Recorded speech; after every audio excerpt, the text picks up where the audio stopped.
امریکہ میں رہنے والے ایک شخص کا بہت ہی مشہور دعویٰ ہے کہ وہ پوری زندگی نہیں سویا. جی ہاں، اور اس دعوے کی بنیاد پر اخبارات نے اسے The Man Who Never Slept کا لقب دیا. اس شخص کا نام ہے ایل ہیرپن، جو 19ویں صدی کے آخر اور 20ویں صدی کے آغاز میں امریکہ کے شہر نیو جرسی میں رہتا تھا. وہ 1860 کی دہائی میں فرانس میں پیدا ہوا، لیکن اپنی زیادہ تر زندگی نیو جرسی میں گزاری. ایل ہیرپن خود دعویٰ کرتا تھا کہ اسے پیدائش سے کبھی نیند ہی نہیں آئی.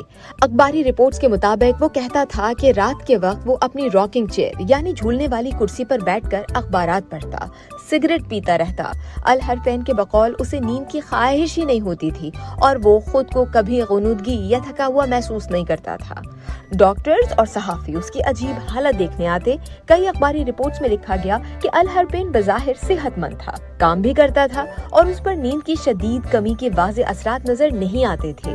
اسی وجہ سے وہ اس دور میں ایک زندہ معمہ بن گیا. اگر اس کا دعویٰ درست تھا تو یہ ایک معجزہ کہلائے گا، لیکن جدید سائنس اس دعوے کو مسترد کرتی ہے اور کہتی ہے کہ یہ ناممکن ہے کہ کوئی انسان بالکل نہ سوئے. ڈاکٹرز کے مطابق نیند کے بغیر دماغ چند دنوں میں شدید ذہنی اور جسمانی خرابی کا شکار ہو جاتا ہے اور طویل عرصے تک جاگنا جان لیوا ثابت ہو سکتا ہے.